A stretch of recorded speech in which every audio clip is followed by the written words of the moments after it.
அனைவருக்கும் வணக்கம் நண்பர்களே, welcome to Indian farmer Prabhu YouTube channel. நம்ம இந்த பதிவில் வந்து புடலங்காயில் உழவு பண்ண முதல்ல அந்த காய்கள் அறுவடை பண்ண வரைக்கும் எந்தெந்த நாட்களில் எந்தெந்த ப்ராசஸ் செய்யணும்னு எந்தெந்த வேலைகளை செய்யணுன்ற வீடியோவில் பார்க்கலாம்.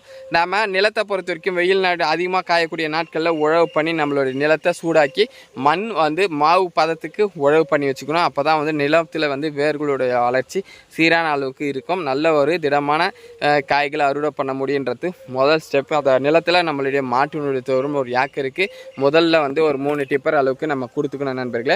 அந்த 3 டிப்பர் அளவுக்கு கொடுத்துட்டு அதில் டையமோனியம் பாஸ்பேட் டிஏபியை போட்டு ஒரு தடவை ஒரு சால் உழவு பண்ணிவிட்டு அதில் மேட்டு பாத்தி அமைச்சு மல்சிங் சீட்டை போட்டு நடவு பண்ணிக்கணும். நம்ம சொட்டு நீர் பாசனம் இருந்தால் சொட்டு நீர் பாசனம் அமைச்சிக்கலாம். அது இல்லைன்னா நம்ம நேரடியாக மல்சிங் சீட்டை போட்டு நடவு பண்ணிக்கலாம். நம்ம சொட்டு நீர் பாசனத்தை பொறுத்த வரைக்கும் 2 அடிக்கு செடிகள் நடவு பண்ணணும்.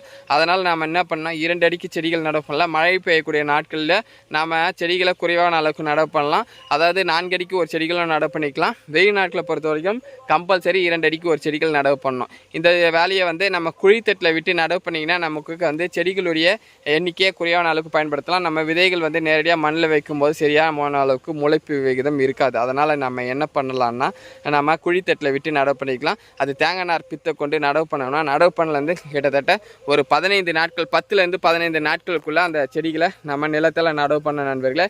இந்த மாதிரி நடவு பண்ணோம்னா நம்மளுடைய வேலை பாதி எளிமையானதாக மாறிடும்ன்றதான் ஒரு விஷயம். நம்மளை செடிகளுடைய வளர்ச்சி ஆட்டோமேட்டிக்காக வேகமானதாக இருக்கும். அந்த 15 நாட்களுக்கு அப்புறம் நம்ம நடவு பண்ணோம்னா நம்மளுடைய அதிகமான அளவுக்கு செலவுகளை செய்து நம்ம அந்த செடிகளை கலப்ப வேண்டியதாக இருக்கும். அது முடிந்த அளவுக்கு நீங்கள் 10லேருந்து 15 நாட்களில் குழித்தட்டில் விட்டோன்னா நடவு பண்ணிவிடுங்க.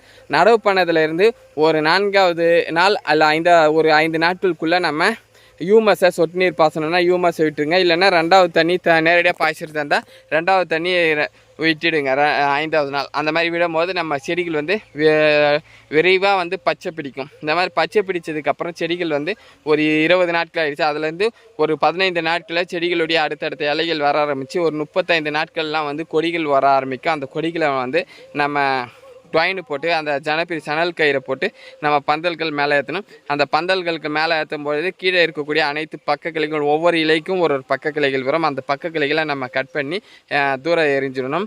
அந்த பக்க கிளைகள் நம்ம இங்கே கீழே விட்டோம்னா செடிகளுடைய வளர்ச்சி பாதிக்கப்படும். செடிகள் வேகமாக போய் பந்தலம் தொடாது. இந்த மாதிரி பண்ணும்பொழுது நமக்கு 30லேருந்து 35வது நாள் மாட்டு நொடி தோடும் 2வது முறை நிலத்தில் அந்த மல்சிங் சீட்டுக்கு ஓரமாக நம்ம போடும் பொழுது அந்த மல்சிங் சீட்டை போட்டு மல்சிங் சீட்டு ஓரமாக மாட்டினுடைய தோழத்தை போட்டு அதை உழவு பண்ணி நம்ம நிலத்தில் பில்கள் இல்லாமல் வச்சிட்டோம்னா அதாவது நம்ம 45வது நாட்கள் நம்மளுடைய தோட்டத்தில் வந்து பூக்கணுகள் தெரியும், சின்ன சின்ன பிஞ்சுகள் தெரிய ஆரம்பிக்கும். அந்த பிஞ்சுகள் கிட்டத்தட்ட ஒரு 55லேருந்து 60வது நாட்களுக்குள்ளே முதல் அறுவடையை செய்யலாம். நம்மளுடைய காய்கள் நல்ல ஒரு முதல் அறுவடையில் ஒரு ஏக்கருக்கு கிட்டத்தட்ட ஒரு 20 கிலோ வரைக்கும் நம்ம அறுவடை எதிர்பார்க்கலாம். அதிகபட்சமாக வந்து நம்மளுடைய உழைப்பு அந்த அளவுக்கு இருக்குன்றதை பொறுத்து கிட்டத்தட்ட ஒரு 40லேருந்து 80 கிலோ வரைக்கும் நம்ம முதல் அறுவடையில் எதிர்பார்க்கலான்றது என்னுடைய கருத்து. அதே போல் வந்து படிப்படியாக விவசாயத்தில் நம்மளுடைய மகசூல் அதிகரிக்கும். காரணம் நம்மளுடைய மாட்டுடைய தொழிலும் கீழே கொடுத்துக்கிறதுனால நம்மளுடைய ஃபெர்டிலைசர்கள் நம்ம தேவைப்பட்டதுன்னா கொஞ்சம் கொஞ்சம் கொடுத்துக்கலாம். ஒரு ஏக்கருக்கு ஒரு 50 கிலோ அளவுக்கு நம்மளுடைய ஃபெர்டிலைசர்களை பயன்படுத்தினா போதுமானதாக இருக்கும்.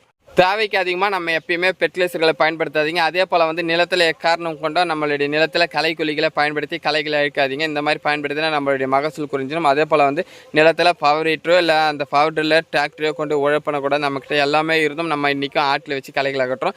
அதாவது ஒரு 40 நாட்களுக்கு மேலே நம்ம நிலத்தில் எந்த ஒரு வேர்களை பாதிக்கக்கூடிய விஷயத்தையும் நம்ம செய்யக்கூடாது. அதாவது உழவு ஓட்டுறது களைக்கொல்லிகளை அடிக்கிறது இந்த மாதிரி விஷயத்த செய்யாமல் இருந்தால் நம்மளுடைய நிலத்தில் கிட்டத்தட்ட ஒரு ஏக்கருக்கு நம்ம ஒரு நாளைக்கு ஒரு குறைஞ்சபட்சம் 800 கிலோவிலிருந்து ஒரு 1000 கிலோ வரைக்கும் அறுவடை பண்ணலாம். இந்த மாதிரி நம்மளும் சாதிச்சிருக்கின்றதான் ஒரு வித்தியாசம். சாதனை செஞ்சாலும் இங்கே விலை வந்து புடலங்காயை பொறுத்த வரைக்கும் விலை குறையாக போகும். புடலங்காயை பொறுத்த வரைக்கும் அதிகமான மகசூல் நம்ம சொன்ன மகசூலில் இருக்கக்கூடிய ஒரு காய்கறிகளில் ஒரு முக்கியமான ஒரு காய்கறின்னு வச்சுக்கலாம். ஆனால் இருந்தும் விலை போகாது. இன்றைக்கி கூட நம்மளுடைய காய்கறிகளோட விலை வந்து நமக்கு கிடைக்கக்கூடிய காசு 7 ரூபா மாறி இருக்கின்றதான் ஒரு வித்தியாசம். இதை கடந்தும் இன்றைக்கி நாங்கள் விவசாயம் பண்ணுறோம். எங்களுடைய விவசாயம் பிடிச்சவங்க சப்போர்ட் பண்ணுங்கள். நன்றி வணக்கம் நண்பர்களே. விவசாயம் காப்போம்.